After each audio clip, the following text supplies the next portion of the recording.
Hormone പ്രശ്നം കൊണ്ട് ഒരാണിനോട് feeling തോന്നാത്ത ഒരാൾക്ക് പെണ്ണിനോടാണെങ്കിൽ എന്തു ചെയ്യും എന്നാണ് ഒരു പെൺകുട്ടിയുടെ ചോദ്യമായിരിക്കും. നമ്മളിപ്പോൾ ഈ ഹോർമോൺ പ്രശ്നം കൊണ്ടാണ് തോന്നാത്തതെന്ന് എങ്ങനെയാണ് ഡയഗ്നോസ് ചെയ്തത്? മനസ്സിലായില്ലേ? അതൊക്കെ ചില നിഗമനങ്ങൾ മാത്രമാണ്.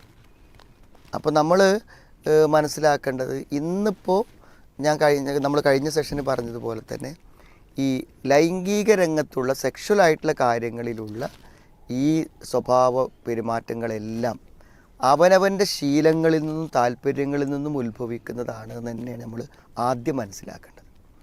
മനസ്സിലായി? അപ്പോൾ അത് ഒരു പെണ്ണിന് തോന്നേണ്ടത് ആണിനോടാണ്, ആണിന് തോന്നേണ്ടത് പെണ്ണിനോടാണ്. അതാണ് ശരിക്ക് പ്രകൃതിപരം. അത് എന്തെങ്കിലും പ്രശ്നങ്ങളുണ്ടെങ്കിൽ അതൊരു രോഗമാകാം, ഒരു വൈകല്യമാകാം.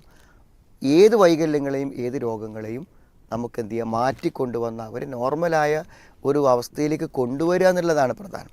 അപ്പോൾ ഈ കുട്ടിക്ക് എന്താണ് സംഭവിച്ചത് എന്നത് പേഴ്സണലായിട്ടുള്ളൊരു കൗൺസിലിങ്ങിലൂടെ എന്ത് ചെയ്യാൻ പറ്റും, മനസ്സിലാക്കാൻ പറ്റും.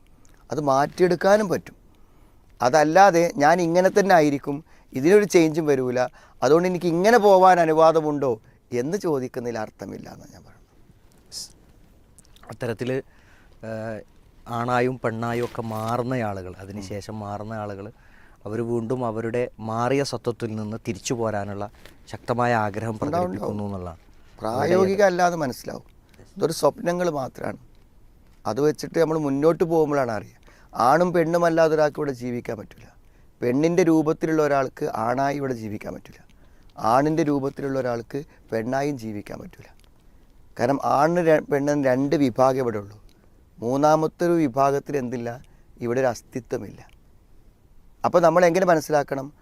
ആണിന് വൈകല്യങ്ങളുള്ള പുരുഷൻ, വൈകല്യങ്ങളുള്ള സ്ത്രീ എന്ന് പറയല്ലാതെ മൂന്നാമത്തൊരവസ്ഥ ഒരിക്കലും നമുക്ക് പറയാം. അതുകൊണ്ട് മൂന്നാമത്തൊരവസ്ഥയെക്കുറിച്ച് ചർച്ച ചെയ്യുന്നില്ല. നമ്മളിപ്പോൾ കർമ്മശാസ്ത്രത്തിലൊക്കെ എന്ത് വിഷയം എടുത്ത് നോക്കുകയാണെങ്കിൽ എന്ത് വേണം, ആണെന്ത് ചെയ്യണം പെണ്ണെന്ത് ചെയ്യണം എന്ന് നമുക്കറിയും. ആണിൻ്റെ വേഷം എന്ത്, പെണ്ണിൻ്റെ വേഷം എന്ന് കാണാൻ പറ്റും. ആണും പെണ്ണും അല്ലാത്ത ഒരാളുടെ വേഷത്തെക്കുറിച്ച് ചർച്ച ചെയ്യുന്നുണ്ടോ? അങ്ങനെ ചർച്ച ചെയ്യണില്ലല്ലോ. കാരണം അങ്ങനെ ഒരു അസ്തിത്വമില്ല.